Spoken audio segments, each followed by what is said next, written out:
యేసయ్య అనవచ్చా అనే టాపిక్ ఈరోజు మనము ఆలోచించేద్దాం. యేసయ్య అనవచ్చా అనే దాన్ని ఈరోజు మనము ఆలోచించేద్దాం. ఎందుకంటే సమాజంలో చాలామంది యేసయ్య అనే పదాన్ని ఎక్కువగా వాడతారు. ఆ వాడడానికి మెయిన్ ప్రధానమైన కారణం ఏంటంటే బైబిల్లో ఉన్న వచనాల్ని అపార్థం చేసుకుని యేసయ్య అనే పదము బైబిల్లో ఉందా లేదో అని పరిశీలన చేయకుండా, అసలు దేవుడు ఎక్కడైనా రాయించాడా రాయించలేదని ఆలోచన చేయకుండా, మనుషులందరూ యేసయ్య అంటున్నారు కాబట్టి, వాళ్ళు అంటున్నారు కాబట్టి మేము కూడా యేసయ్య అందామనే ఉద్దేశంలో ఉన్నారో తప్పించి అసలు యేసయ్య అనే పదం అసలు అనొచ్చా అనకూడదు అనేది కూడా క్రైస్తవ సమాజానికి కొంచెం కూడా అవగాహన లేని ఈ సబ్జెక్ట్ అండి. ఎందుకంటే మనం ఈనాడు సమాజంలో పాటలలోనూ వాక్యం చెప్పేటప్పుడును లేదా ప్రార్థన చేసేటప్పుడు కానీ నుంచున్నా కూర్చున్నా ఏది చేసినా యేసయ్య యేసయ్య యేసయ్య యేసయ్య అంటారు. ఏదైనా మనం అపాయంలో తప్పితే యేసయ్య నన్ను కాపాడాడు అంటారు. అసలు ఆ యేసయ్య ఎవరో, ఆ యేసయ్య అనొచ్చు అనే దాన్ని మనం ఖచ్చితంగా ఈరోజు మనము ఆలోచన చేద్దాం. ఎందుకంటే అసలు యేసయ్య అనే పదము ఆది కాండం నుంచి ప్రకటన గ్రంథం వరకు ఎవరైనా అసలు వాడారా, వాడితే ఎక్కడైనా రాశాడా అనే దాన్ని మనము ఖచ్చితంగా ఆలోచన చేయాలి. ఆలోచన చేయకపోతే ఏమైపోద్దంటే ఆయన నామాన్ని మనం వ్యర్థంగా ఉచ్చరిస్తున్నట్టు అయిపోతుంది. కాబట్టి యేసయ్య అనే పదము అనవచ్చా లేదా? అయితే యేసయ్య అనే పదంలో మొదట 2 అక్షరాలు ఏంటి? యేసు. యేసు అనే పదానికి అర్థం తెలియాలి ఫస్ట్ మనందరికి. యేసు అనే పదానికి అర్థం ఏంటంటే, ఒకసారి బైబిల్లోంచి మత్తయి సువార్త 1వ అధ్యాయము 21వ వచనం. మత్తయి సువార్త 1వ అధ్యాయము 21వ వచనం. ఆమె ఒక కుమారుని కనెను, తన ప్రజలను వారి పాపము నుండి ఆయనే రక్షించిన కనుక ఆయనకు యేసు అని పేరు పెట్టదు. ఏం పేరు? యేసు అని పేరు పెట్టదు. కాబట్టి యేసుక్రీస్తు వారు పుట్టేటప్పుడు ఏం చేశాడంటే, ఆయన పుట్టినప్పుడు ఏం పేరు పెట్టాలో కూడా గ్రంథంలో లిఖించాడు. ఏంటంటే ఏ పేరు పెట్టాలంటే యేసు అను పేరు పెట్టుదు అనెను. ఎప్పుడు? ఆయన పుట్టినప్పుడు. ఫుట్నోట్లు ఏంటి? యేసు అనే పదానికి అర్థం ఏంటి? రక్షకుడు అని అర్థం. యేసు అను శబ్దం నాకు అర్థం ఏంటంటే రక్షకుడు అని అర్థం. దీన్ని ఇంగ్లీష్లో ఏం మాట్లాడతారంటే జీసస్, JESUS అంటే జీసస్ అంటారు. ఎక్కడైనా మీరు చాలా ఈ పదం విని ఉంటారు. యేసు అనే పదానికి అర్థం ఏంటంటే ఇంగ్లీష్ బైబిల్లో చూస్తే మనకి జీసస్ అని కనపడుతుంది. కాబట్టి ఆయన ఎవరంటే తెలుగులో రక్షకుడు. పేరేంటంటే అర్థం రక్షకుడు, పేరేంటంటే యేసు అని కనపడుతుంది. అయితే మనం గ్రీకులో ఆలోచన చేస్తే గ్రీకులో ఆ పదాన్ని ఎలా పలుకుతారంటే ఐజస్. ఐజస్ అనే పదం నుంచే జీసస్ అనే పదం వచ్చింది. జీసస్ అనే పదం నుంచే యేసు అనే పదం వచ్చింది. ఎందుకంటే ఈ భాష తర్జుమాంతరం మత్తయి సువార్త, ఈ తర్జుమా ఏ తర్జుమా అయ్యిందో కూడా మనం చాలా జాగ్రత్తగా చూడాలి. ఎందుకంటే అది గ్రీకులో తర్జుమా చేయబడింది. కాబట్టి గ్రీకులో యేసు అనే పేరుకి అర్థం ఏంటంటే ఐజస్ అని, ఇంగ్లీష్లో జీసస్ అని, తెలుగులో యేసు అని. యేసు అనే పదానికి తెలుగులో అర్థం ఏంటంటే రక్షకుడు అని అర్థం. అదేనా ఉంది ఫుట్నోట్లు ఏమనేసాడు? యేసు అను శబ్దమునకు రక్షకుడు అని అర్థము. రక్షకుడు అని అర్థం. కాబట్టి యేసు అంటే అర్థం తెలిసింది. మరి యేసు అనే 2 పదాలకి ఇంకో 2 పదాలు ఉంటాయి తెలుసా మీకు? యేసు అనే పదానికి ఇంకో 2 పదాలు పక్కన ఏంటిది? యేసు క్రీస్తు. క్రీస్తు అంటే అర్థం ఏంటి అది కూడా చూద్దాం. క్రీస్తు అనగా అర్థం ఏమిటి? లూకా సువార్త 2వ అధ్యాయము 11వ వచనం. లూకా సువార్త 2వ అధ్యాయము 11వ వచనం. లూకా సువార్త 2వ అధ్యాయము 11వ వచనం. దావీదు పట్టణమందు, చాలా మంది మతశాఖలు డిసెంబర్ 25న వాడే వచనం ఇది. ఏంటంటే దావీదు పట్టణమందు నేడు రక్షకుడు మీ కొరకు పుట్టి ఉన్నాడు, ఈయన ప్రభు అయిన క్రీస్తు. ఎవరైనా? ప్రభు అయిన క్రీస్తు. యేసు అనే పేరు గ్రంథంలో కనపడింది. క్రీస్తు అనే పదం గ్రంథంలో కనపడింది. ఈ రెండు పదాలు పేర్లు ఉన్నాయి, వాటికి అర్థాలు కూడా ఉన్నాయి. అయితే యేసయ్య అనే పదము ఏ భాష నుండి తర్జుమా చేయబడింది, ఎవరు పెట్టారు, ఎవరు వాడారు, అది ఖచ్చితంగా మనందరికీ తెలియాలి. ఎందుకంటే ఆ పదాన్ని ఎవరు ప్రవేశపెట్టారు? మన గ్రీక్ నుంచి ఇంగ్లీష్కి వస్తున్నాం, ఇంగ్లీష్ నుంచి తెలుగుకి వస్తాం. కాబట్టి ఇక్కడ ఏముంది? క్రీస్తు అనే పేరుకి ఫుట్ నోట్లో క్రీస్తు అనే శబ్దం నాకు ఏమని అర్థం? అభిషక్తుడు అని అర్థం. ఈ క్రీస్తు అనే దాన్ని ఇంగ్లీష్లో ఏమంటారంటే క్రైస్ట్. ఎవరు? క్రైస్ట్. ఇంగ్లీష్లో రెండు పదాలు కలిపి చదివితే జీసస్ క్రైస్ట్. ఇంగ్లీష్లో క్రైస్ట్ అని, తెలుగులో క్రీస్తు అని. క్రీస్తు అనే పదానికి అర్థం ఏంటంటే అభిషక్తుడని మనకి స్పష్టంగా అర్థమవుతుంది గ్రంథంలో మనకి. ఇంకో వచనం చూద్దాం. మత్తయి సువార్త 1వ అధ్యాయం 16వ వచనం. మత్తయి సువార్త 1వ అధ్యాయం 16వ వచనం. యాకోబు మరియ భర్త అయిన యేసేపును కొనెను, ఆమె యందు క్రీస్తు అనబడిన ఎవరు? క్రీస్తు అనబడిన యేసు పుట్టాను. కాబట్టి ఇక్కడ ఏం కనబడుతుందంటే మరో పదము క్రీస్తు అనే పదం కనబడుతుంది. కాబట్టి ఎవరు పుడతారంటే క్రీస్తు పుడతాడు, క్రీస్తు అనబడిన యేసు పుడతాడు. క్రీస్తు అంటే ఫుట్ నోట్లో కూడా ఏముంది? క్రీస్తు అనగా అనుశబ్దమునకు అభిషక్తుడు అని అర్థం. దీని ఇంగ్లీష్లో క్రైస్ట్ అన్నాడు. అదే గ్రీకులోకి వెళ్తే కనుక మనకి క్రీస్తోస్. ఏమి? క్రీస్తోస్. క్రీస్తోస్ అనే పదాన్ని నుంచి క్రైస్ట్ అని వచ్చింది. క్రైస్ట్ అనే పదాన్ని నుంచి ఏమొచ్చింది? క్రీస్తు అని వచ్చింది. క్రీస్తు అనే పదానికి అర్థం ఏంటంటే అభిషక్తుడు అని అర్థం. కాబట్టి మనం 3 తర్జుమాల్లో మనం ఆలోచన చేస్తుంటే 3 తర్జుమాల్లో ఏ తర్జుమాలోనూ క్రీస్తోస్ అని కనపడుతుంది, అక్కడ ఐజస్ అని కనపడింది. ఐజస్, జీసస్, యేసు. ఇక్కడ క్రీస్తోస్, క్రైస్ట్, క్రీస్తు. యోహాను సువార్త 20వ అధ్యాయము 15వ వచనం. యేసు, అమ్మా ఎందుకు ఏడ్చున్నావు, ఎవరిని వెతుకుచున్నావు అని ఆమెను అడుగగా ఆమె ఆయన తోటమాలనుకుని ఏమంటానంటే అయ్యా అని అంటారు. అదే ఉందా మీ బైబిల్లో కూడా? నేనేం తప్పు చదువుతున్నాను? అక్కడ ఏమనుందంటే అయ్యా అని సంబోధిస్తుంది కానీ యేసయ్యా అని అనట్లేదు. ఎవరు? మరియ గారు. సమరయ స్త్రీ అయ్యా ఉంది, వ్యాధిగ్రస్తుడు అయ్యా అన్నాడు, మరియ గారు అయ్యా అంటున్నారు. కానీ ఎక్కడా కూడా మనకి ఏం పదం కనపడలేదంటే యేసయ్య అనే పదం కనపడలేదు, యేసయ్య అని వాళ్ళు సంబోధించలేదు. కేవలం ఆయన ఏం ఆడతారంటే అయ్యా అని సంబోధిస్తారు. అంటే లేఖనాల్ని సరిగా విభజించకపోతే, సరిగా అర్థం తెలియకపోతే ఏం చేస్తారంటే ఆ పదాన్ని అట్టుకొచ్చి పేరు కలిపేస్తారు. పేరు కలిపేసి ఇప్పుడు ఆల్రెడీ చాలా మంది. అయితే అయ్యా అనే పదానికి అర్థం ఏంటి మీకు తెలుసా? అయ్యా అనే పదానికి అర్థం ఏంటి? అయ్యా అంటే చాలామంది తండ్రి అని సంబోధిస్తారు. మరికొంతమంది మనం లెటర్ రాస్తాం స్కూల్లో, కాలేజెస్లో. ఏమని? రెస్పెక్టెడ్ సార్ అనే తెలుగులో అయ్యా అని రాస్తాం. అయ్యా అంటే అర్థం ఏంటి? గౌరవార్థం. ఒక వ్యక్తిని గౌరవంతో సంబోధించేదాన్ని ఏమంటారంటే అయ్యా అని మాట్లాడతారు. ఏమని? అయ్యా అని మాట్లాడతారు. మనకి అయ్యా అనే పదం ఎగ్జాక్ట్ మనకి అర్థం తెలియాలంటే ఇదే పదాన్ని మనకి ఇంగ్లీష్లో చదివితే ఏం కనపడుతుంది అంటే sir, lord, master. Sir, respected sir ఇంగ్లీష్లో రాస్తాం మనం. అయ్యా అంటే ఏం రాస్తారు? సార్ అని రాస్తారు. కానీ ఏం రాయరు? డాడ్ అని రాయరు. అయ్యా అనే పదాన్ని ఏం రాస్తాం మన లెటర్లో రాసినప్పుడు? సార్. సార్ అంటే ఏంటి? అయ్యా అంటే ఒక గౌరవార్థం. అయ్యా అనేది ఆయన పేరా? కాదు.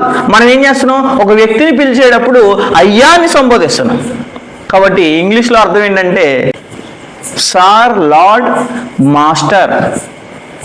మాస్టర్ గారిని ఏమంటాం? గౌరవంగా అయ్యా అని సంబోధిస్తాం తెలుగులో. అయితే ఇంగ్లీష్లో అయితే మాస్టర్ అంటాం. సార్, లార్డ్, మాస్టర్ ఇంగ్లీష్లో. దాన్ని గ్రీక్లో ఏమంటారు అంటే కిరీ, కిరే అని అంటారు.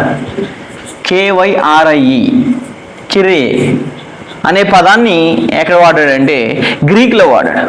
కాబట్టి గ్రీక్లో కిరే అనే పదం ఉన్న చోట, గ్రీకులో కిరే అనే పదం ఉన్న చోట తెలుగులో ప్రభు అని లేదా అయ్యా అని తెలుగులో భాషలోనికి తర్జుమా చేయడం జరిగింది. ఈ పదాలు అయ్యా అనే పదాలు దేని నుంచి వచ్చినాయి? ఈ గ్రీకు వర్డ్ నుంచి పెట్టినవి. ఏమని? అయ్యా అంటే ప్రభు అని లేదా అయ్యా అని తెలుగులో ఏం చేశారు? తర్జుమా చేశారు. కాబట్టి ఇది ఖచ్చితంగా మనందరికీ తెలియవలసిన విశేషమైన సంగతి.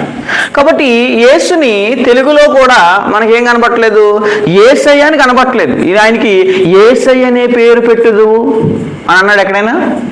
చూడండి ఒకసారి మత్తయి సువార్త మరలా చూడండి. పాపము వాళ్ళందరికీ ఎక్కడే ఏ తర్జుమా నుంచి వచ్చిందో నాకు అర్థం కాలేదు. అది ఏ పదం? యేసయ్య అనే పదం. మీకు కూడా తెలుసో లేదో కానీ నాకు అసలు యేసయ్య ఎవరో కూడా తెలియదు.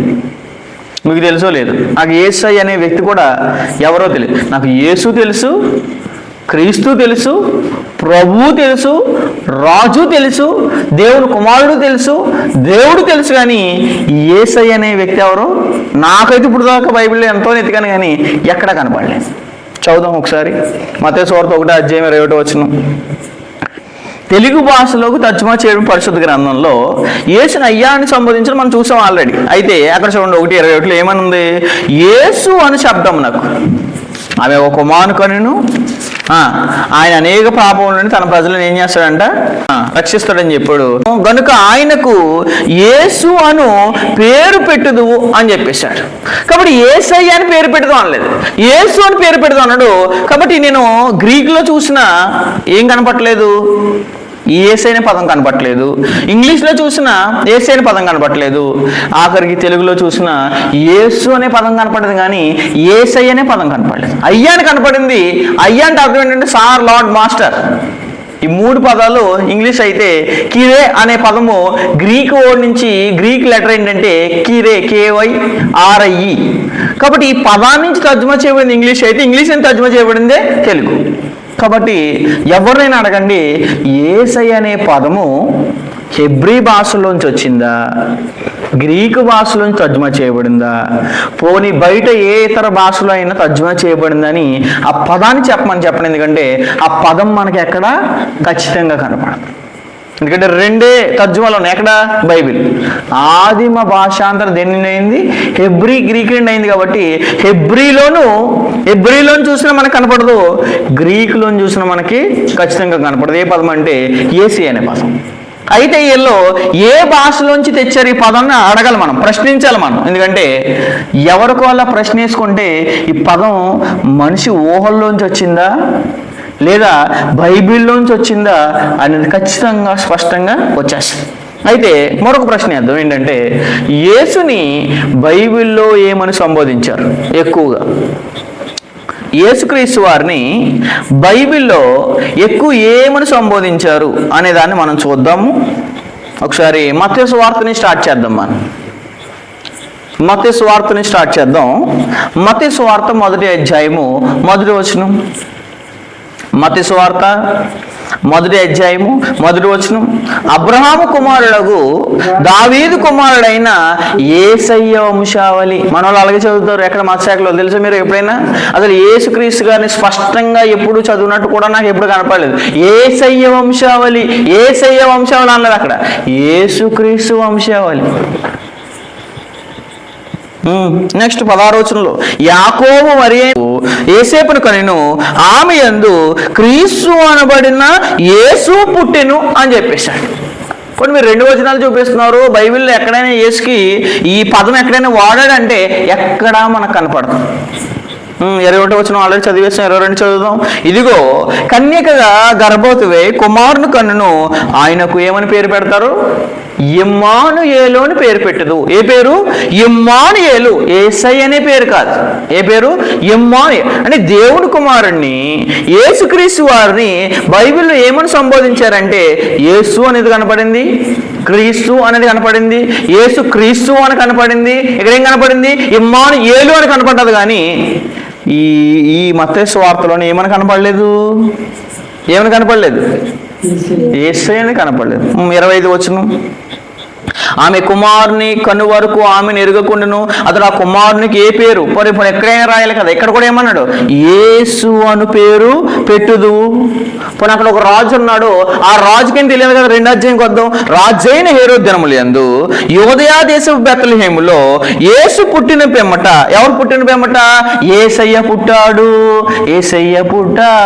అని పాడతారు. ఎక్కడ పుట్టాడు ఆయన? యేసు ఎక్కడ పుడతాడు అని అడుగుతున్నాడు. ఎవరు? రాజైన హేరోదు. స్పష్టంగా తెలియలేండి మనకి. సరే చదువుదాము. 3వ అధ్యాయంకి వద్దాం. పోనీ 3వ అధ్యాయం 16వ వచనం. 2 అధ్యాయం చూసాం, కనపడలేదు. 3వ అధ్యాయం చూద్దాం. 3వ అధ్యాయం 16వ వచనం. యేసు బాప్తిస్మము, యేసయ్య బాప్తిస్మం కాదు, ఏంటి? యేసు బాప్తిస్మం అంటాను. ఇప్పుడు 4వ అధ్యాయం వద్దాం. 4వ అధ్యాయంలో 4వ అధ్యాయం 3వ వచనం. ఆ శోధకుడు ఆయన యొద్దకు వచ్చి, నువ్వెవరు అయితే దేవుని కుమారుడు అయితే అన్నాడు, కానీ నువ్వు యేసయ్య అయితే అనలేదు. మన యేసయ్యని అపవాది శోధించాడు అని చెప్తారు చాలామంది. మన యేసయ్యని శోధించలేదు. అసలు యేసయ్య అనే వ్యక్తి ఎవరో తెలియదు. దేవుని కుమారుని శోధించాడు. నెక్స్ట్ 5వ అధ్యాయంకి వచ్చేద్దాం. 5వ అధ్యాయంకి వచ్చేసిన మనకి ఎక్కడా కూడా యేసుక్రీస్తు వారి గురించి ఎక్కడా ఏమని కనపడదంటే అసలు ఏది కనపడదండి. 5వ వచనం, 1వ వచనం, 5వ అధ్యాయం 1వ వచనం. ఆయన ఆ జనసమూహం చూచి కొండెక్కి కూర్చుండగా ఆయన శిష్యులు ఆయన యొద్దకు వచ్చిరి. అంటే ఆయన అని మాట్లాడుతున్నాడు. ఇక్కడ యేసయ్య అని మాట్లాడతాడా? మాట్లాడలే. అదే 4వ అధ్యాయము 23వ వచనం. యేసు వారి సమాజ మందిరంలో, ఎక్కడేమన్నాడు? యేసు వారి సమాజ మందిరంలో అన్నాడు. కాబట్టి ఎక్కడా కూడా ఇక్కడ ఏం మాట్లాడతలేదంటే, ఏం మాట్లాడలేదు? యేసయ్య అనే పదము ఖచ్చితంగా మాట్లాడలేదు. మనకి అసలు ఎక్కడా కూడా ఏ పుస్తకంలో కూడా ఖచ్చితంగా కనపడదు. పైన 6వ అధ్యాయంకి వద్దాం. 6వ అధ్యాయము 6వ వచనం. నీవు ప్రార్థన చేయనప్పుడు నీ గదిలోనికి వెళ్ళి తలుపేసుకుని రహస్యమందు నీ తండ్రికి ప్రార్థన చేయము, అప్పుడు రహస్యమందు చూచి నీ తండ్రి నీకు ఫలం ఇచ్చినని యేసుక్రీస్తు వారిని ఎవరు అడుగుతున్నారు? శిష్యులు అడుగుతున్నారు. ఆయన ఈ దేవుని కుమారుడు ప్రభు అని కనపడుతుంది, కానీ ఎక్కడా కూడా ఏం కనపడదంటే ఈ పదాలు కనపడవండి. నెక్స్ట్ మార్క్స్ వార్తలోకి వెళ్దాం. మార్క్స్ వార్త 1వ అధ్యాయము 1వ వచనంలోనే కొట్టిపడేస్తున్నాడు ఈ విషయాన్ని. ఏమని? దేవుని కుమారుడు. ఈయనెవరు? దేవుని కుమారుడు. దేవుని కుమారుడైన యేసుక్రీస్తు సువార్త ప్రారంభము అని చెప్పాడు, కానీ యేసయ్య సువార్త ప్రారంభము అని చెప్పలేదు. మత్తయి సువార్త 27వ అధ్యాయము, మత్తయి సువార్త 27వ అధ్యాయం 50వ వచనం, 27వ అధ్యాయం 50వ వచనం. యేసు మరలా దగ్గరగా కేకవేసి, యేసు కేకేశాడు, కానీ మన సిలువలో యేసయ్య కేకేయలేదు. ఎవరేశారు? యేసు కేకేశాడు. నెక్స్ట్ అదే 27వ అధ్యాయము 55వ వచనం. యేసు నాకు ఉపచారం చేసి అని చెప్పాడు, కానీ యేసయ్య నాకు ఉపచారం చేసి అని మాట్లాడలేదు. ఎక్కడా కూడా కనపడదండి మనకి ఏ పదం అంటే యేసయ్య అనే పదం. అసలు వాళ్ళు ఎక్కడైనా అపోస్తులు కానీ, ఈ మత్తయ్య గారు కానీ, ఈ మార్కు గారు కానీ ఎక్కడైనా మనకు ఉపయోగించినట్టు కనపడుతుందంటే దేవుని కుమారుడు అనే పదం కనపడింది, ప్రభు అనే పదం కనపడింది, మరొకటి ఏం కనపడింది? ఇమ్మానుయేలు అనే పేరు కనపడ్డది, యేసు అనే పేరు కనపడ్డది, కానీ ఎక్కడా కూడా యేసయ్య అనే పేరు కనపడలేదు. నెక్స్ట్ పుస్తకం ఏం పుస్తకము? లోకాసు వార్త. లోకాసు వార్తలోకి వద్దాం. పోనీ ఎక్కడెక్కడైనా ఉందా? లోకాసు వార్త 1వ అధ్యాయం 26వ వచనం. 6వ నెలలో గబ్రియేలు దేవదూత గలీల్లోని నజరేతు అను ఊరిలో దావీదు వంశస్థుడైన యోసేపు అను ఒక పురుషునికి ప్రదానం చేయమని కన్యక యొద్దకు దేవుని చేత ఆ కన్యక పేరు మరియా. ఆ దూత లోపలికి వచ్చి ఆమె దయాప్రాప్తులలో నీకు శుభము, ప్రభు నీకు తోడై ఉన్నాడు. ప్రభు నీకు తోడై ఉన్నాడు అండర్లైన్ చేసుకోవాలి. ప్రభు నీకు తోడే. ప్రభు నీకు తోడై ఉన్నాడు అంటే అర్థం ఏంటి?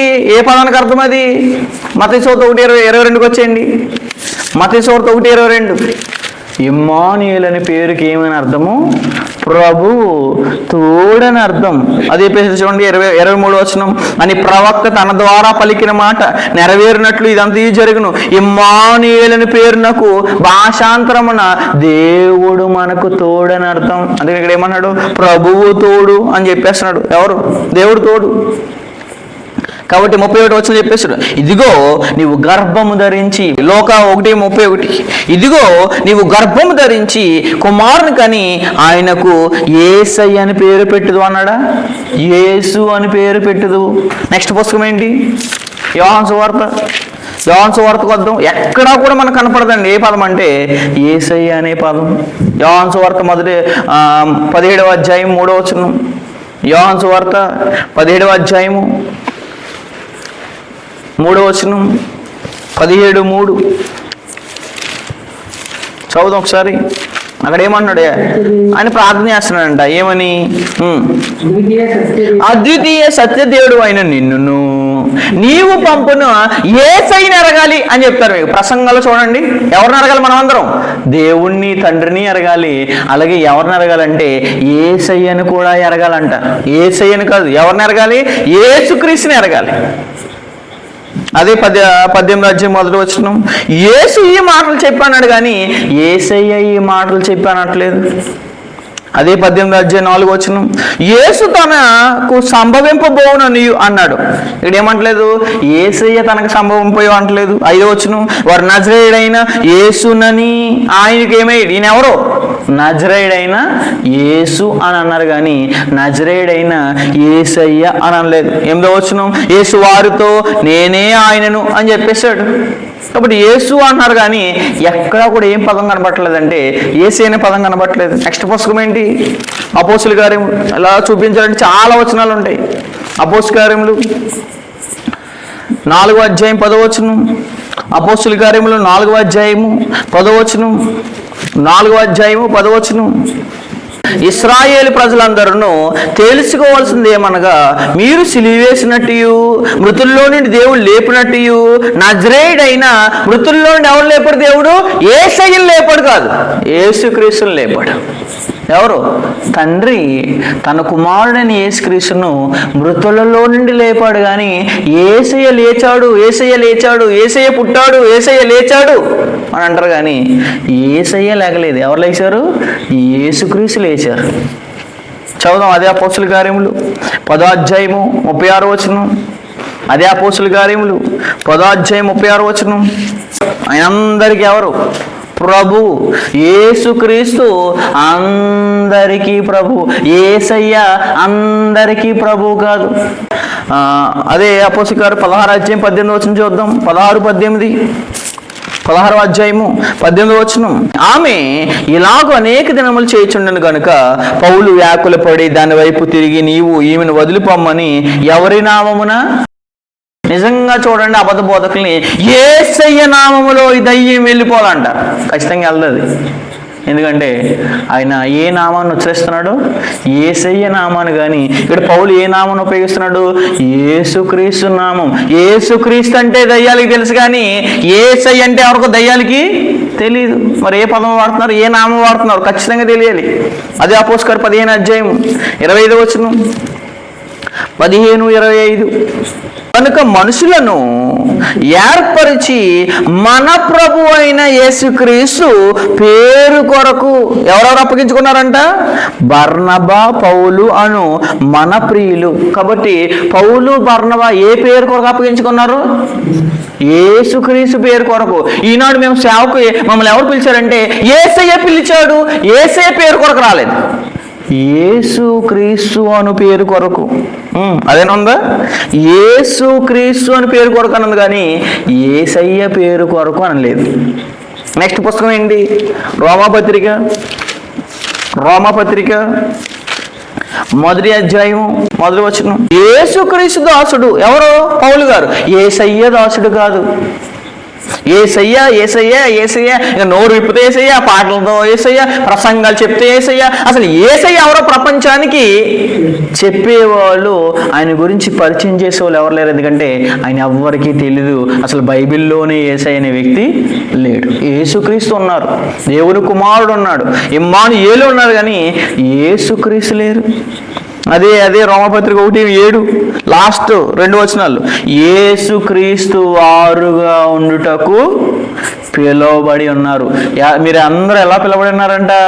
యేసుక్రీస్తు వారిగా ఉండడానికి. కానీ మనం యేసయ్యలా బతకాలి, యేసయ్యలా జీవించాలి, యేసయ్యలా ఉండాలి కాదు, యేసుక్రీస్తులా ఉండాలి, యేసుక్రీస్తులా బ్రతకాలని చెప్పాలి. అసలు ఈ పదాలు ఏ తర్జుమాలోంచి తీసుకొచ్చారో, ఎక్కడ వాడారు, అది ఖచ్చితంగా స్పష్టంగా మనందరికీ తెలియాలి. ఆ పదం ఎందుకు వాడుతున్నారు? నెక్స్ట్ పుస్తకం ఏంటి? కొరింథీయులకు రాసిన మొదటి పత్రిక 8వ అధ్యాయం 6వ వచనం. కొరింథీయులకు రాసిన మొదటి పత్రిక 8వ అధ్యాయం 6వ వచనం.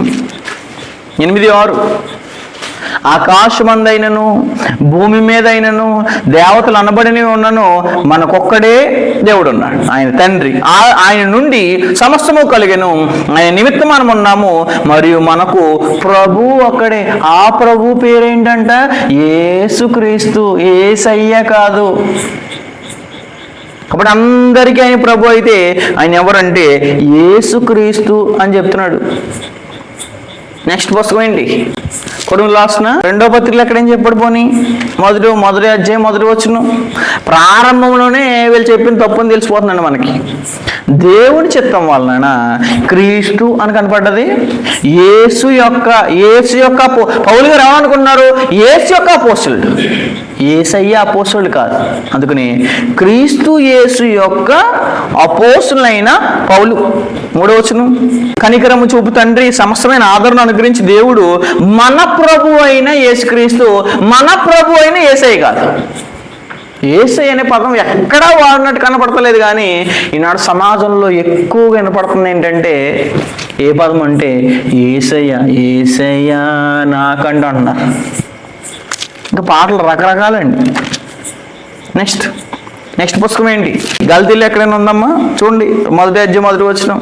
మనుషుల మూలముగానైనను ఏ మనుషుని వలనైనను కాక యేసుక్రీస్తు వలనను అని చెప్పేశాడు. ఏ వలనను? యేసుక్రీస్తు వలనను. అదే గల్తీయులకు రాసిన పత్రిక 2:20. నేను క్రీస్తుతో కూడా, యేసయ్యతో కూడా కాదు, క్రీస్తుతో కూడా సిలువేయబడి ఉన్నాను. ఇకను జీవించేవాడును నేను కాను, క్రీస్తే. యేసయ్యే నాలో జీవిస్తున్నాడు కాదు, క్రీస్తే నా యందు జీవించున్నాడు. యేసయ్య జీవించట్లేదు నాలో, క్రీస్తు జీవిస్తున్నాడు. పర్టికులర్గా అర్థమవుతుంది క్రీస్తు ప్రభు ఎవరో మనకు తెలుసు, కానీ యేసయ్య ఎవరో మనకి ఖచ్చితంగా తెలియదు. నెక్స్ట్ పుస్తకం ఏంటి? ఎఫెసీయులకు రాసిన పత్రిక 1వ అధ్యాయము 1వ వచనం. దేవుని చిత్తం వలన క్రీస్తు యేసు యేసయ్య అపోస్తలుడైన పౌలు కాదు, క్రీస్తు యేసు అపోస్తలుడైన పౌలు పరిచయం ఎవరి పేరు? క్రీస్తు యేసు. 3వ వచనం. మన ప్రభు అయిన యేసుక్రీస్తు యొక్క యేసయ్య యొక్క కాదు. నెక్స్ట్ పుస్తకం ఫిలిప్పీయులకు రాసిన పత్రిక 1వ అధ్యాయము 1వ వచనం. ఫిలిప్పీలో ఉన్న క్రీస్తు యేసు నందలి అన్నాడు, కానీ యేసయ్య నందలి. ఎందుకు ఇన్ని పుస్తకాలు చూపిస్తున్నాను? ఏ పుస్తకంలో ఏ వచనంలో యేసయ్య అనే పదం ఎక్కడా రాసినట్టు కనపడదు, వాడినట్టు కనపడదు, వాళ్ళు పిలిచినట్టు కనపడదు. అందుకని క్రీస్తు యేసు నందలి సకల పరిశుద్ధులు అన్నాడు. మరొక పుస్తకం ఏంటి? నెక్స్ట్ కొలస్సీ పత్రిక. ఇదిగోండి, మీ పాస్టర్ గారు అంటారుగా, చాలా మంది లోకల్ తెలియదు పాపం. పాస్టర్ గారు అంటే ఎవరు? సంఘ పెద్ద తెలియదు పాపం వాళ్ళకి. ఆ పుస్తకాలు 20 అధ్యాయం 2 వచనంలో ఉంటుంది. కాబట్టి ఇదిగో కొన్ని పుస్తకాలు చూపించాడు చూడండి, అన్ని పుస్తకాలు చూపించలేదు అంటాడు కాబట్టి అన్ని చూపించేస్తున్నాను. కొలస్సీ పత్రిక 1వ అధ్యాయం 1వ వచనం.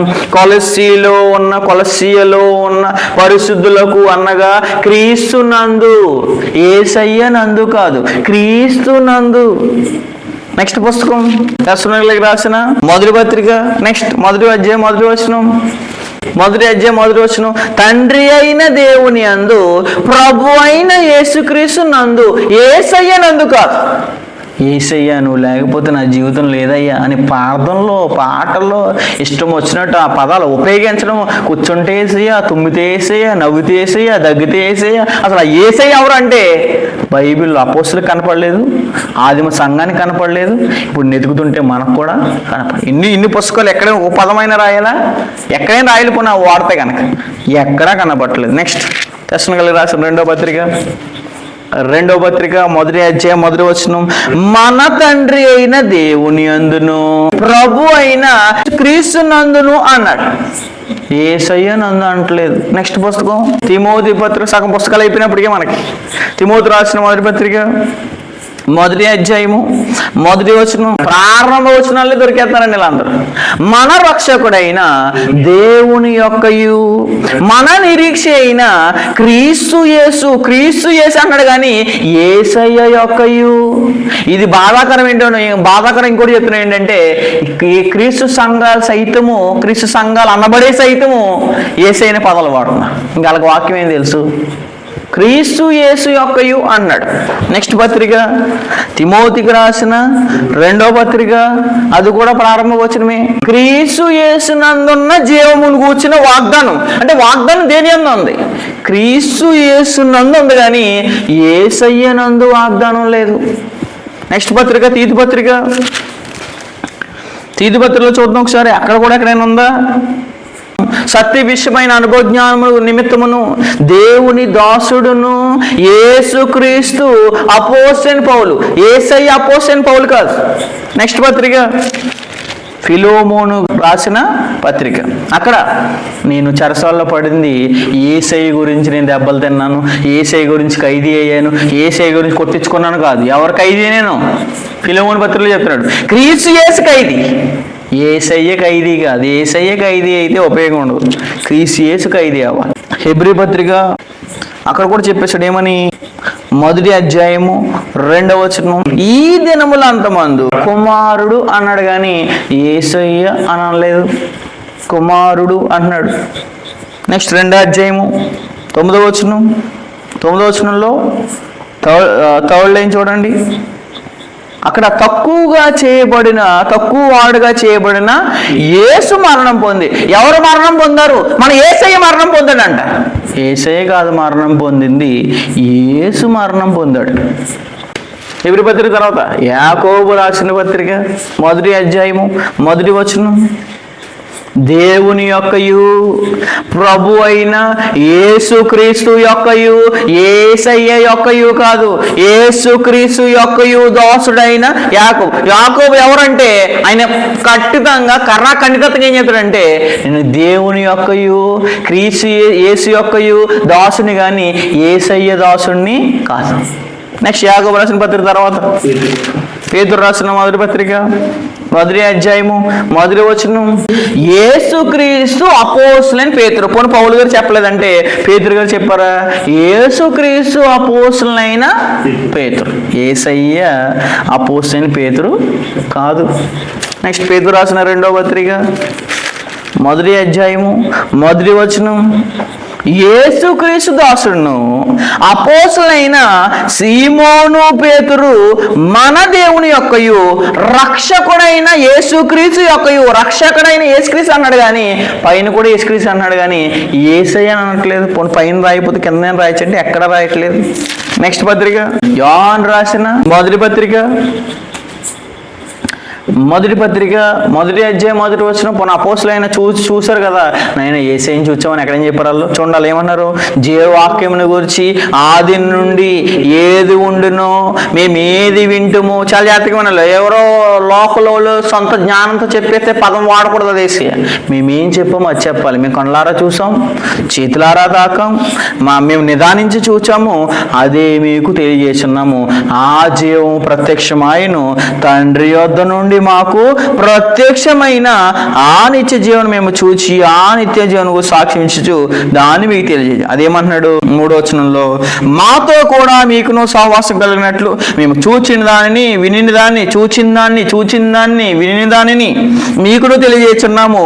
మన సహవాసం అయితే తండ్రితో కూడాను ఆయన కుమారుడైన యేసయ్యతో కూడాను అన్నడా, యేసుక్రీస్తుతో కూడాను.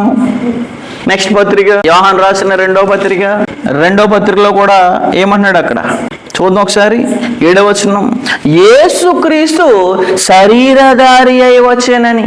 యేసయ్య వచ్చాడా భూలోకానికి? యేసుక్రీస్తు వచ్చాడంటే యేసుక్రీస్తు వచ్చాడని మాత్రమే గ్రంథం చెప్తుంది. యేసయ్య వచ్చాడంటే ఎక్కడుంది అని అడుగుతుంది బైబిల్. దానికి సమాధానం ఎవరు చెప్పలేరు. 3వ పత్రికలో కూడా ఎక్కడైనా చెప్పాడా? ఎక్కడా చెప్పడండి. చూడండి ఒకసారి 3వ పత్రికలో కూడా ఏమంటున్నాడు అక్కడ మొదటి వచనం చూద్దాం. పెద్దనైన నేను సత్యమును బట్టి ప్రేమించు పీడైన గాయనకు శుభమని చెప్పి వ్రాయినది. ఈయన పరిచయం ఏం చేసుకుంటున్నాడు? ఎవరు? యోహాను గారు. మొదటి పత్రిక రాసింది ఆయనే, రెండో పత్రిక రాసింది ఆయనే, మూడో పత్రిక రాసింది ఆయన. పరిచయం చూడండి ఎలా చేసుకున్నాడు. రెండో పత్రికలు చూడండి ఒకసారి. రెండో పత్రిక 2వ వచనం, నేను మాత్రమే గాక సత్యమును ఎరిగిన వారందరూ మనతో ఎల్లప్పుడూ ఉండు సత్యమును బట్టి మేము నిజంగా ప్రేమించున్నాము. సత్య ప్రేమలు మన యందుండగా తండ్రి అయిన దేవుని నుండి, తండ్రి యొక్క కుమారుడు యేసుక్రీస్తు నొద్ద నుండి అని చెప్పేస్తున్నాడు. కనుక మనకి ఎక్కడా కూడా ఇప్పుడు ఫర్ ఎగ్జాంపుల్ 3వ పత్రిక ఉంది. ఎన్ని వచనాలు ఉన్నాయి? 14 వచనాలు ఉన్నాయి. 14 వచనాల్లో ఎక్కడైనా యేసయ్య అనే పదం కనపడిందా? ఎక్కడా కూడా కనపడదు. ఆయన పరిచయం ముందు పత్రికలో చేసుకున్నాడు. ఎవరు? యోహాను గారు. నెక్స్ట్ యోధా పత్రిక 1వ అధ్యాయము 1వ వచనం, 1వ అధ్యాయము 1వ వచనం, యేసుక్రీస్తు దాసుడు. ఎవరు దాసుడు? యేసుక్రీస్తు దాసుడు. యోహాను రాసిన 3వ పత్రిక 10వ వచనం, వాడు మమ్మల్ని గురించి చెడ్డ మాటలు వదలచ్చు, అది చాలనట్టుగా సహోదరులను తానే వారిని చేర్చుకొనక మనసు గల వారిని కూడా ఆటంకపరచచ్చు. ఎవరిలో నుండి? సంఘములో నుండి. సంఘం ఎవరిది? క్రీస్తు ప్రభువు వారిది. సంఘమును శరీరం అంటే ఎవరిది? క్రీస్తుది. అసలు ఎక్కడా కూడా యేసైన పదం కనపడలేదు. యోధా పత్రిక 1వ అధ్యాయం 1వ వచనం, యేసుక్రీస్తు దాసుడును అని చెప్పేశాడు. అసలు ఎక్కడా కూడా చెప్పట్లేదు. ప్రకటన గ్రంథం ఇదే యోహాను గారు రాశారు. ప్రకటన గ్రంథం ఆయన కూడా ఏం చెప్తున్నాడు? యేసుక్రీస్తు తన దాసులకు కనపరచుటకు దేవుని ఆయనకు అనుగ్రహించిన ప్రత్యక్షత అని చెప్పేశాడు. ప్రకటన అంటే అర్థం ఏంటి? ప్రత్యక్షత. ఫుట్నోట్లు ఏమన్నా చూడండి. ప్రకటన అంటే ప్రత్యక్ష పుస్తకం. కాబట్టి ఇక్కడ కూడా ఏం మాట్లాడుతున్నాడంటే యేసుక్రీస్తు అని మాట్లాడుతున్నాడు. మనం ఎక్కడి నుంచి చూసాం? మత్తయి సువార్త నుంచి ప్రకటన గ్రంథం వరకు. ఇప్పుడు చివరి వచనంలో ఎక్కడైనా ఉందా? ప్రకటన గ్రంథం 22వ అధ్యాయం చూద్దాం. 22వ అధ్యాయం 21వ వచనం, ప్రభు అయిన యేసు కృప పరిశుద్ధులకు తోడైంది. చివరిలో కూడా ప్రభు అయిన యేసుక్రీస్తు కృప అన్నాడు కానీ యేసయ్య కృప అని ఎక్కడ? నేను చూపించిన వచనాలు చాలా తక్కువ. ఇంకా ఎన్నో వచనాలు ఉన్నాయి యేసుక్రీస్తు గురించి వాడిన పదాలు. ప్రభు అని చూసాం, కుమారుడు అని చూసాం, దేవుడు అని కూడా ఉంది రోమపత్రిక 9:5లో. ప్రతిదీ ఉంది కానీ ఎక్కడా కూడా ఏం మాట్లాడలేదు అంటే యేసయ్య అనే పదం కనపడలేదు. అయితే ప్రశ్న ఏంటంటే యేసయ్య అని పిలవకూడదా?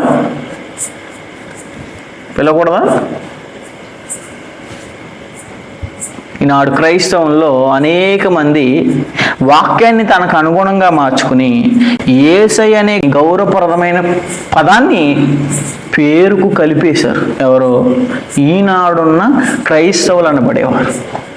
పేరుకి అయ్యా. ఇప్పుడు ఫర్ ఎగ్జాంపుల్ పైన మనం టు అడ్రస్ రాస్తాం, ఫ్రమ్ అడ్రస్ రాస్తాం. టు అడ్రస్లో ఫ్రమ్ అడ్రస్లో ఫ్రమ్ ఎక్కడి నుంచి వెళ్తుంది, టు ఎక్కడి నుంచి వెళ్తుంది, ఎక్కడికి వెళ్తుంది, ఫ్రమ్ టు మనం రాస్తాం. అక్కడ ఇంగ్లీష్లో రెస్పెక్టెడ్ అంటే పేరు, అది రెస్పెక్టెడ్ అంటే గౌరవప్రదం.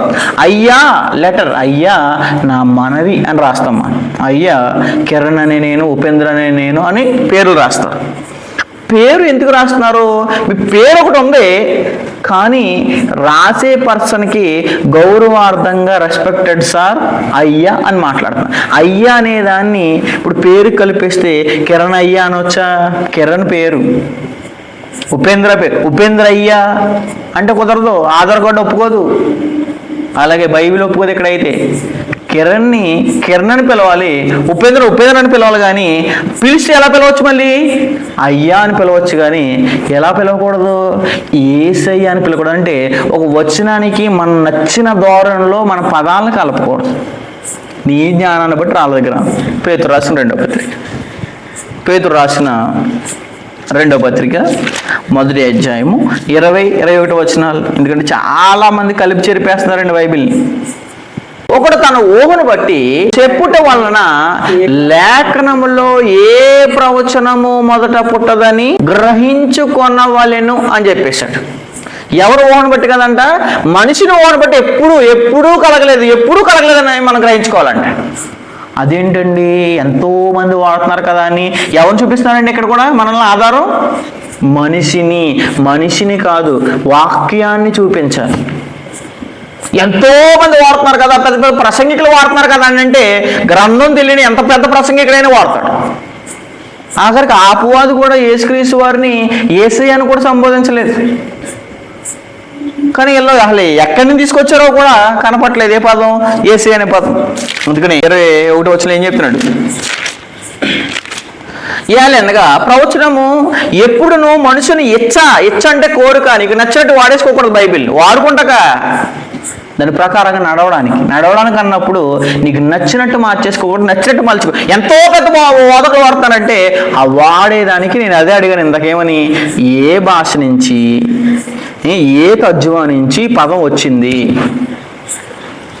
అనగా ప్రవచనం ఎప్పుడును మనుషుని ఇచ్చిన బట్టి కలగలేదు, కానీ మనుషులు పరిశుద్ధాత్మ వల్ల ప్రేరేపింపబడిన వారే దేవుని మూలంగా పలికిరి. అంటే నీకు నచ్చినట్టు రాలేదు, కానీ గ్రంథం రాయబడిన విధానంలో మనం అర్థం చేసుకుని మాట్లాడాలి తప్పించి గ్రంథంలో లేని పదాన్ని పేరుకి కలపకూడదు. అది నువ్వు గౌరవంగా వాడు, యేసుని అయ్యా అని పిలువు, కానీ యేసుని ఏమని పిలకూడదు? యేసయ్య అని పిలకూడదు. ఎందుకంటే మనం వచనానికి మన సొంత గౌరవ పదాన్ని ఎప్పుడు కూడా అర్థం, ఎవరైనా కలుగుతారంటే తెలుగు వచ్చిన వాళ్ళు ఎవరు కూడా కలపరు. అందుకనే దీర్ఘ సంధిలో ఉంటాయండి. అసలే ఒక పదానికి మరొక పదం, రెస్పెక్టెడ్ పదం ప్రపంచంలో కూడా ఎవరు కలుపుతారా? ఎవరో కలపరు. అయ్యా అని అన్నారు కదా తప్పించి పేరుని అయ్యాతో కలపలేదు ఎప్పుడు. కానీ మనుషులు, గ్రంథం తెలియని మనుషులు ఎంతోమంది యేసయ్యతో పాటలు కట్టిన వాళ్ళు ఉన్నారు. చదువుదాం ఒకసారి ద్వితీయోపదేశకాండం 4వ అధ్యాయం 2వ వచనం. ద్వితీయోపదేశకాండం 4వ అధ్యాయము 2వ వచనం.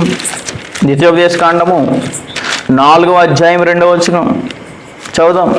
నీ దేవుడైన యెహోవా ఇచ్చిన ఆజ్ఞలను ఏం చేయకూడదు అంటే అది పాతనంలో కూడా మీకు ఆజ్ఞాపించిన, ఇశ్రాయేలుకు చెప్తున్నాడు, మీకు ఆజ్ఞాపించిన వాటి గైకొనుట ఎందును, నేను మీకు ఆజ్ఞాపించిన మాటలతో దేనిని కలిపానడా? పర్లేదు అయ్యా అని అంటే తప్పేముందని అనుకోవచ్చు, మనుషులు చెప్తే తప్పుగా కనపడకపోవచ్చు. కానీ నేను చెప్పిన ఆజ్ఞలకి దేనితో ఏం చేయకూడదంట? కలపకూడదు. ఇప్పుడు తీసేయచ్చు. పోనీ యేసు అనే పదంలో ఏ ఉంచి సూ తీసేయచ్చా? కుదరదు. అది చెప్పేశాడు. దానిలో నుండి దేనిని కలపకూడదు, తీసేయకూడదు. కలపడానికి నువ్వెవరో, తీసేయడానికి నువ్వెవరో? నీ ప్రేరణ వలన రాయబడలేదు గ్రంథం, స్పష్టంగా తెలియాలి. ద్వితీయోపదేశకాండం 12 అధ్యాయం 32వ వచనం. నేను మీకు ఆజ్ఞాపించిన ప్రతి మాటను అనుసరించి చేయవలను, దానిలో నువ్వేమియో కలపకూడదు. అందుకని స్పష్టంగా స్త్రీ అని పక్కన ఎందుకు చూసారు మీరు? 4వ అధ్యాయంలో డాష్ ఇచ్చి అయ్యా అన్న తప్పించి స్త్రీ యేసయ్యా అని అనలేదు. పర్టికులర్గా కనపడుతుంది. నెక్స్ట్, నేను మీకు ఆజ్ఞాపించిన ప్రతి మాటను అనుసరించి చేయవలను, దానిలో నుండి నీవు ఏమీయూ కలపకూడదు, దానిలో నుండి ఈ వచనాలు అర్థం తెలియకే చాలా మంది ఏం చేస్తారంటే ఏది పడితే అది కలిపేస్తారో, మనుషులు నచ్చినట్టుగా ఏం చేస్తారంటే పాటలు కడుతున్నారో, నచ్చినట్టు ప్రసంగాలు చెప్తారు. ఏవో ఒక్కరైనా ప్రసంగం చెప్పేటప్పుడు మీరు చెప్పే పదము కూడా బైబిల్లో లేదు అని చెప్పగలిగేవారి నాడు కనబడట్లేదు. చూద్దాం మరొక వచనాన్ని. సామెతల గ్రంథం 30వ అధ్యాయం 6వ వచనం. సామెతల గ్రంథం 30వ అధ్యాయం 6వ వచనం. 30వ అధ్యాయము 6వ వచనం చదువుదాం. ఆయన మాటలతో, ఎవరి మాటలతో? ఈ మాటలన్నీ ఎవరి? దేవునివి, క్రీస్తు వారివి. ఆయన మాటలతో ఏం చేయకూడదంట? ఏమీయూ చేర్చకము. ఆయన నిన్ను గద్దించునేమో, అప్పుడు నీవు ఏమైపోతావు అంటే దేవుడు గద్దిస్తే అబద్ధికుడు అయిపోయి నోరు ఉంది కదా నీ ఎదురువాడితో మాట్లాడకూడదు. ఎందుకంటే ఆయన మాటలు ఇవి, నీ మాటలు కాదు. నీ మాటలు అయితే నీ నచ్చినట్టు చెప్పుకో, కానీ ఇవి దేవుడు మాట్లాడినప్పుడు దేవుడి మాటలతో నీ సొంత ఊహలు కలపకూడదు. అందుకని ఆయన మాటలతో ఏమీ చేర్చకము, ఆయన నిన్ను గద్దించినేమో అని అప్పుడు నువ్వేమవుతావు అంట? అబద్ధికుడు అయిపోతావు. అంటే వాడొచ్చా వాడకూడదు వేసేనే పదం. పిలవచ్చా పిలవకూడదు అంటే పిలవకూడదు, వాడకూడదు. ఫర్ ఎగ్జాంపుల్ ఇప్పుడు యేసయ్య అనే పదం ఉంటే మనం బైబిల్ అక్కడ ఏం రాసుకోవాలి? తప్పు. ఎవరైనా పాటలో కడితే యేసుక్రీస్తు వారిని ఎలా పిలిచారు చూడండి ఒకసారి. యేసయ్య అని పిలవలేదు, వాళ్ళు ఏమని పిలిచారు? యోహాను సువార్త 1వ అధ్యాయం, యోహాను సువార్త 1వ అధ్యాయము 1వ వచనం, 1వ అధ్యాయము 29 నుంచి చదువుదాం. చదవండి. యోహాను సువార్త 1వ అధ్యాయము 29 నుంచి. మరునాడు యోహాను యేసు తన యొద్దకు రాగా, అంటే యోహాను గారు ఎవరి గురించి పరిచయం చేస్తున్నారు? యేసుక్రీస్తు వారి గురించి పరిచయం చేస్తారు. ఆయన వచ్చేసాడు. వచ్చిన తర్వాత ఆయన అన్నాడు చూడండి 42వ వచనంలో, యేసు వద్దకు అతన్ని తోడుకొని వచ్చెను, మెస్సయ్య అన్నాడు కానీ యేసయ్య అని అనలేదే. ఏమన్నాడు? మెస్సయ్య అన్న మాటకి ఏమని అర్థం? అభిషక్తుడు కానీ యేసయ్య అని అనలేదే. మరి నీకు ఎక్కడి నుంచి వచ్చింది పదం యేసయ్య అనే పదం? ఏ తర్జుమా నుంచి, ఏ ఇంగ్లీష్ పదం నుంచి, ఏ తెలుగు నుంచి, ఏ గ్రీక్ నుంచి, ఏ హెబ్రీని తీసుకొచ్చావో ఖచ్చితంగా తెలియాలి. ఎందుకంటే మెస్సయ్య అన్నాడు కానీ యేసయ్య అని అనలేదు. అన్నాడు అక్కడ పునః పదం అలా రాశాడు. అక్కడ అతను ఏమన్నాడంట? నేను ఎవరిని కనుగొంటిని?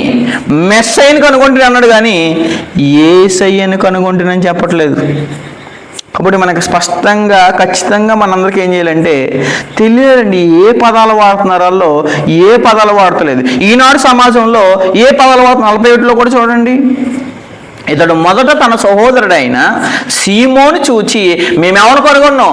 యేసయ్యను కనుగొనలేదు, మేము మెస్సయ్యను కనుగొంటిమి అని చెప్పేశాడు. మాకు కనపడింది మెస్సయ్య, కనుగొన్నది మెస్సయ్య, చూచింది మెస్సయ్య, చూచింది యేసుక్రీస్తు తప్పించి మాకు ఎవరు కాదంటే యేసయ్యే కాదు. కాబట్టి బైబిల్ని పరిశీలన చేయకపోతే మనకు ఖచ్చితంగా ఏం అర్థం కాదంటే మనుషులు చెప్పిన ప్రకారంగానే మనం అందరం వెళ్తున్నాం. ఈనాడు చాలామంది చెప్పండి, ఇప్పుడు మరి యేసయ్య పదం వాడుకోదండి. నెక్స్ట్ ప్రశ్న ఏమవుతారు మీకు? అందరూ వాడుతున్నారు కదండి, అందరూ నెక్స్ట్ ప్రశ్న ఏంటి మళ్ళీ దానికి? అందరూ వాడింది ఎక్కడుంది బైబిల్లో అనే దానికి సమాధానం చెప్పాలి. ఎక్కడుందా? ఏం చెప్తారు చూడండి సమాధానం. మత్తయి సువార్త 6వ అధ్యాయం 15వ అధ్యాయం వద్ద మీకు ఇంకా బాగా అర్థం అవుతుంది. 15వ అధ్యాయం 6వ వచనం, 9, 6, 9 అన్ని కలిపి ఉండొచ్చండి, 7, 9 కలిపి ఉంచండి. ఈ ప్రజలు తమ పెదవులతో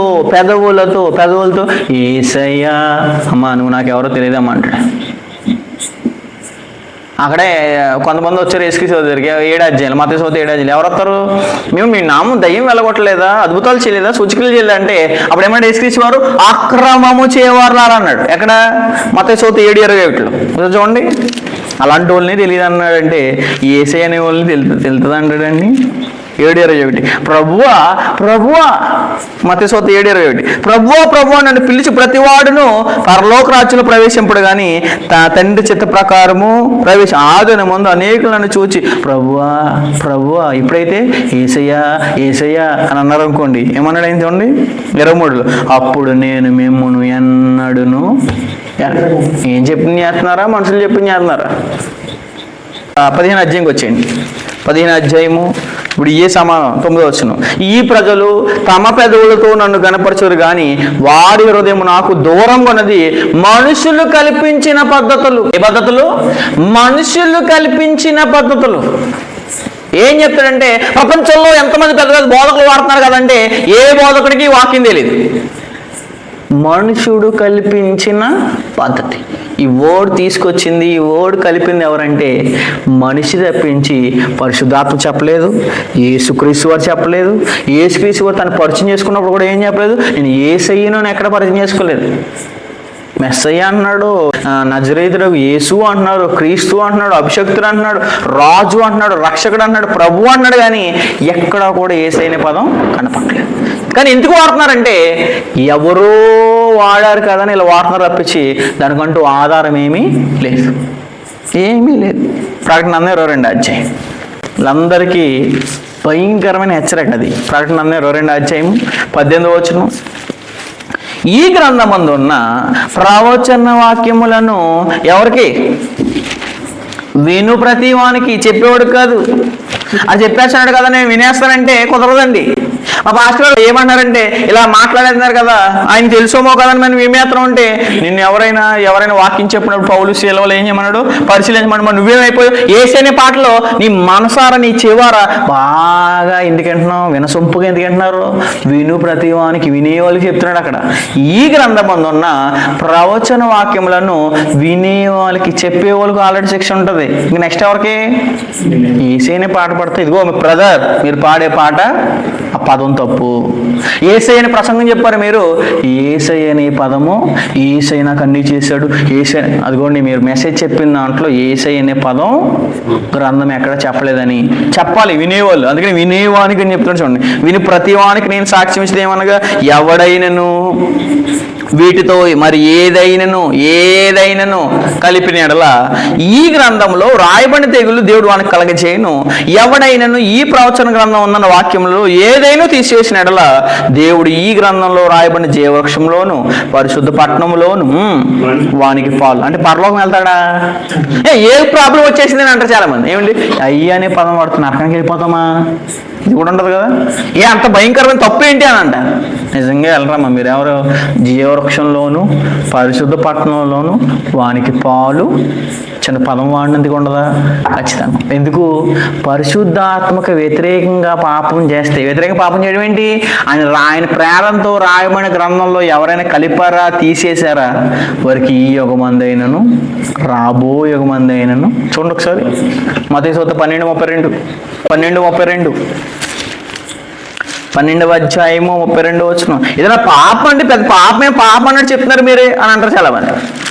అది పాపం కాదు, పాపానికే భయంకరమైన పాపం. అది తెలిసిండి చేసే పాపం. అది మత్తయి 12:32 మనుష్య కుమారునికి విరోధముగా అంటే యేసుక్రీస్తు విరోధంగా మాట్లాడడానికి కూడా ఉందంటే ఏముందంట? పాప క్షమాపణ కలదు. కానీ పరిశుద్ధాత్మకు విరోధంగా మాట్లాడడానికి ఈ యుగమందైనను రాబో యుగమందైనను ఏమి లేదు, పాప క్షమాపణ లేదు. ఎవరికి లేదు? పరిశుద్ధాత్మకు వ్యతిరేకంగా ఎవరైతే మాట్లాడారో వాళ్ళకి ఏం లేదంటే పాప క్షమాపణ లేదు. కాబట్టి ప్రియ సహోదరు పరిశుద్ధ గ్రంథం రాయించిన పరిశుద్ధాత్మే దేవుని కుమారుడని యేసయ్యని ఎక్కడా సంబోధించినప్పుడు నువ్వు నేను ఎందుకు సంబోధించాలి? పరిశుద్ధాత్మకు విరోధంగా మాట్లాడి పాపం ఎందుకు చేయాలి? ఒకసారి ఆలోచన చేయాలి మీరు అందరూ. మనం ఎందుకు మాట్లాడి పాపం చేయాలి? నిజంగా అసలు ఈ పదం వాడడానికి కూడా నాకు ఇష్టం లేదు తెలుసా. లెసన్ చెప్పాలి కాబట్టి వాడిన పదం, కానీ అసలు ఆ పదం కూడా రాయలేదు కాబట్టి ఎక్కడ కూడా మనం ఏం చేయకూడదు, వాడకూడదు. సమాజంలో అవగాహన తీసుకురావాలి. ఎందుకంటే సమాజంలో అబద్ధ బోధలు ఎక్కువ ఉన్నాయి, కలిపి చేర్పిడి బోధలు ఉన్నాయి తప్పించి యేసయ్యని పిలవకూడదు అనే డౌట్కి క్లారిఫికేషన్ వచ్చేసింది. ఎందుకంటే పదం ఎక్కడ వాడలేదు, ఎవరు వాడినట్లేదు, ఎవరు ఉపయోగించినట్టు కూడా మనకి ఎక్కడ కూడా అపోస్తులు కానీ ఆదిమ సంఘం కానీ ఎక్కడ కనపడలేదు. ఒకవేళ ఇంకా వాడారంటే ఏమైపోతారు? నరకానికి ఖచ్చితంగా వెళ్ళిపోతారు. విశ్వాసం మనం ఏదైనా వాడుతున్నప్పుడు, ఏదైనా పని చేస్తున్నప్పుడు అది విశ్వాసం మూలమా కాదా అనేది కూడా చూసుకోవాలి. రోమపత్రిక 14:23 రోమపత్రిక 14:23 14వ అధ్యాయము 23 విశ్వాస మూలము కానిదేదో అదే పాపము అని చెప్పేశాడు. విశ్వాస మూలము కానిది ఏదో అది పాపము అని చెప్పేశాడు. కాబట్టి ఈ పదము ఎందుకు వాడాడు, ఎందుకు వాడకూడదు అనేది కూడా మనకి ఖచ్చితంగా తెలియాలి. ఎక్కడా కూడా వాడలేదు. మనకు అయ్య అనే పదానికి ఇంకో అర్థం వస్తుంది. ఏంటిది? అది తండ్రి అనే పదం వస్తుంది. తండ్రి అని అంటే యేసుక్రీస్తు అని క్రొత్తలో ఎక్కడైనా తండ్రి అని పిలిచారా? ఆకాశమందైనను భూమి మీదైనను దేవతలు అనబడినవి ఎన్నను మనకొక్కడే దేవుడు ఉన్నాడు. ఆయన ఎవరు? తండ్రి అని ఎక్కడైనా పిలిచారా అపోస్తలు? కాబట్టి అయ్యా అనే పదము వాడచ్చు, కానీ పేరుకి ఏం చేయకూడదు, కలపకూడదు. అది కూడా ఖచ్చితంగా తెలియాలి. యేసుక్రీస్తు తండ్రి అనే ఎక్కడైనా రాయబడిందంటే రాయబడింది ఎక్కడ? యెషయా గ్రంథం 9:6 ఏమని? అనగా మనకు ఒక శిశు పుట్టును, ఆయన భుజాల మీద రాజ్యభారం ఉండును, ఆయన ఆశ్చర్యకరుడు, ఆలోచనకర్త, బలవంతుడైన దేవుడు, నిత్యుడగు తండ్రి. కాబట్టి తండ్రి దేన్ని బట్టి తండ్రి ఎవరు? క్రీస్తు ప్రభువు పిలవడం బట్ట, ఆయన్ని అయ్యా యేసయ్య అనడం బట్ట అనేది కూడా మనం స్పష్టంగా ఆలోచించాలి. భవిష్యత్తులో మనం నిత్యయోగి తండ్రి అంటే అర్థం ఏంటో కూడా ఆలోచించేద్దాం.